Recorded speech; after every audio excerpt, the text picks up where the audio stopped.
Biodegradable plastics or not?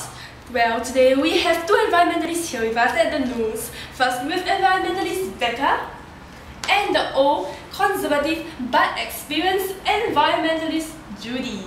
They will be discussing all the pros and cons of biodegradable plastics and non-biodegradable plastics. Enjoy the heated debate. As its name implies, biodegradable plastic can be broken down and they will not stay on the land for a long period of time. Yes, I agree with you. But this quick biodegradation can only be achieved through a special condition, which is 60 degrees Celsius for 10 days. And this kind of condition is not easily achieved in your typical landfill.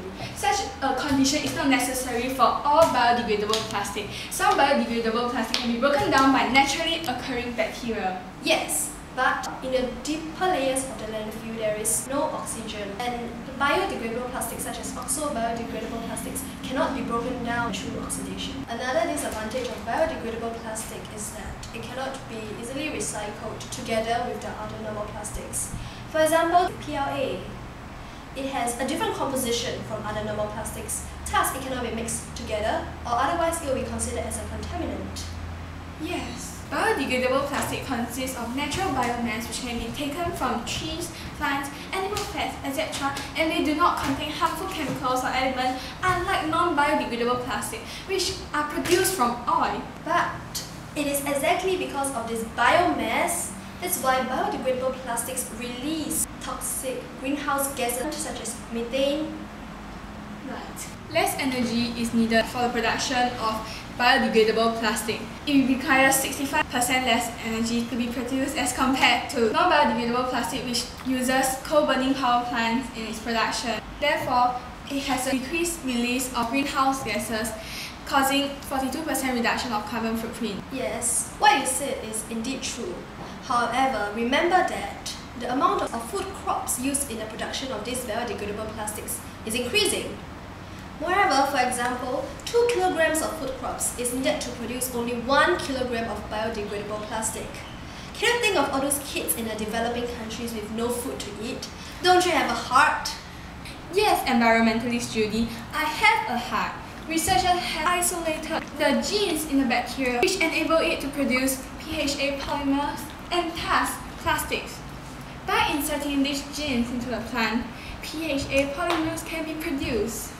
Researchers are working to increase the amount of polymers produced by the plant and altering the composition of the plastic. Yes, I agree with you, but through this method, having a high yield is practically impossible because the best location to extract plastics is from the plant's chloroplasts. And the chloroplasts are the location where the plant absorbs sunlight for photosynthesis. Thus, if you extract too many plastics from that area, plant growth will be interfered and the plant cannot produce a high-grained yield. Finally, the method that you described is too extensive and too complex. So, whether biodegradable plastics are better or non-biodegradable plastics are better, you be the judge. After listening to all the views of the experts, doctors and environmentalists, we have here Mrs. Lulu. So Mrs. Lulu, what do you think about using biodegradable plastics? I feel that they are horrible. They are so uncost efficient and it takes so much more money to produce them and acquire materials for them. They're at least 10 times more expensive than normal plastics. It is indeed cheaper in terms of cost of production to use non-biodegradable plastics.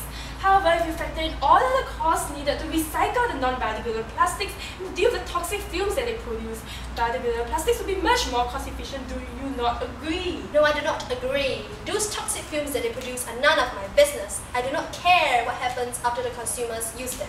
I'm a businesswoman, so definitely cost and about making money. Definitely, I will only use non-biodegradable plastics. And so, selfish businesswoman like Mrs. Lulu is preventing the use of biodegradable plastics from being widely used. The animals are dying because of selfish businesswomen like Mrs. Lulu. After this week's episode of the news, I truly hope you have gained a greater insight of biodegradable plastics, from how they are made to how they are biodegraded and the pros and cons of the different types of plastic.